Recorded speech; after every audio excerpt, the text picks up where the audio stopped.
Patay ang isang alagang pusa sa San Carlos City, Pangasinan matapos na pagbabarilin.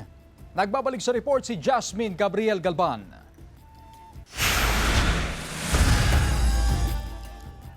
Sa kuha ng CCTV, makikita ang iskinitang ito sa Sichi Interior, Barangay Kuliling, San Carlos City, Pangasinan gabi noong linggo. Hanggang sa maririnig ang isang putok ng baril. Sa video, makikita rin ang pagkaripas ng isang pusa. Sa iba pang anggulo ng CCTV footage, makikita ang pusa na tumakbo hanggang sa tuloy ng matumbat ng hisay. Kalaunay namatay ang pusa dahil sa umunoy pamamaril.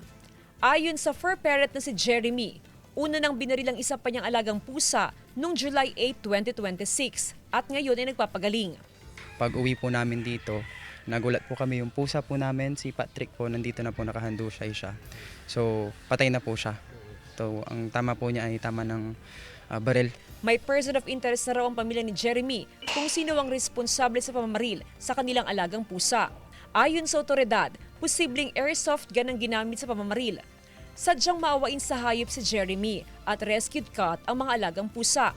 Umaasang matutukoy at mapanagot sa batas ang bumaril sa kanyang pusa. Walang nakakita, walang CCTV, walang kahit ano. So, kung magrereklamo rin kami, sasabihin din naman, wala kaming parang pruweba.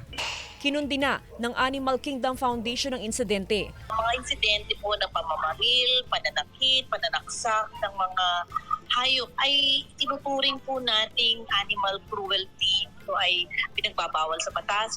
Pwede raw nilang idulog ang reklamo sa AKF para sa nararapat na investigasyon. Kasama si Ron Alistair Taniedo, Jasmine Gabriel Galban, One North Central Luzon.